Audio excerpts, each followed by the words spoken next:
Two far-reaching cases before the U.S. Supreme Court today have the potential to overturn years of precedent.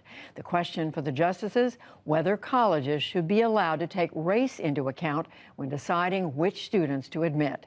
John Yang has the story. Judy, past Supreme Court decisions have said that colleges can use race as one of many factors in admissions, as long as they don't use quotas or don't give applicants any rigid categorical benefit based solely on race.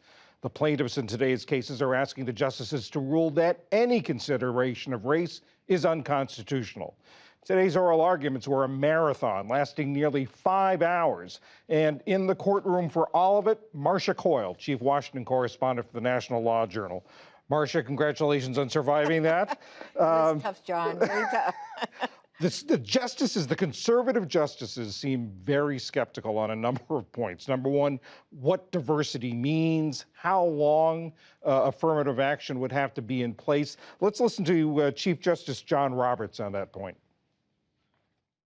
I don't see how you can say that the program will ever end. Your position is that race matters because it's necessary for diversity, which is necessary for the sort of education you want. It's not going to stop mattering at some particular point. You're always going to have to look at race because you say race matters to give us the necessary diversity. Why is this significant? Well, it certainly was on the minds of several of the conservative justices. It was a question that almost dominated the questioning today. When will it end?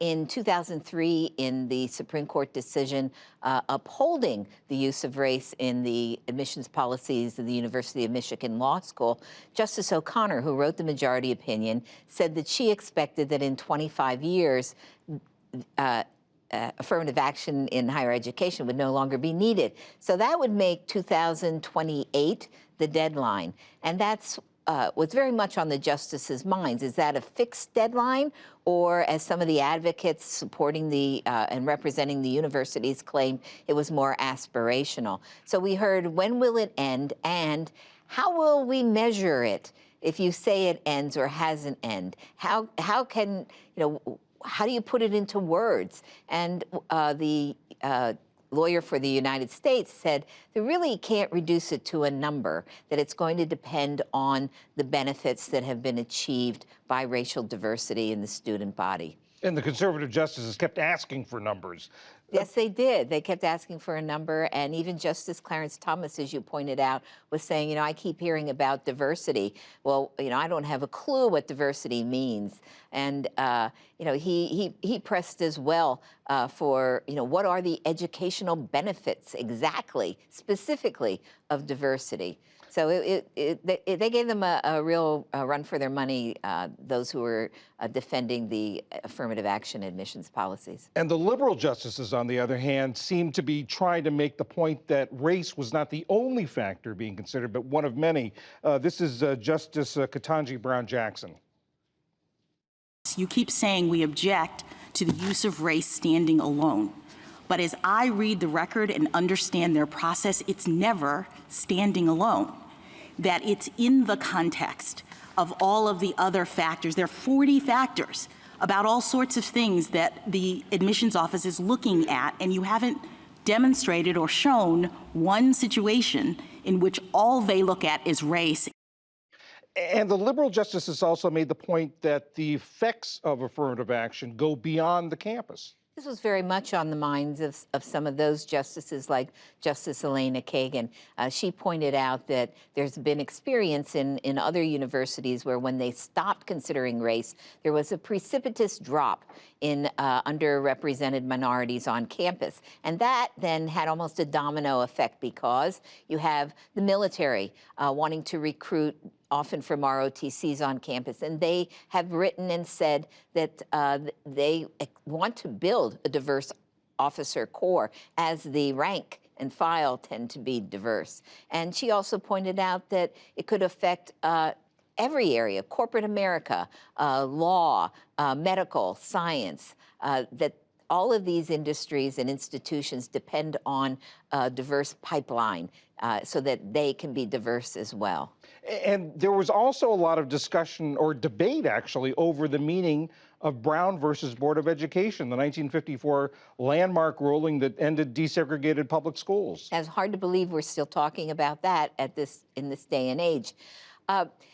The challengers to the university programs believe that Brown versus Board of Education said that all racial classifications are unconstitutional. And so this 2003 Grutter decision that the court's looking to possibly overrule is inconsistent with Brown and should be overruled. On the other hand, that view of Brown versus Board of Education is hotly contested by civil rights groups and others who say no. In fact, the U.S. Solicitor General pointed out there's a world of difference between what the court confronted in Brown, which was the separation of children by race, and what colleges are doing here, which is not to exclude, but to try to include.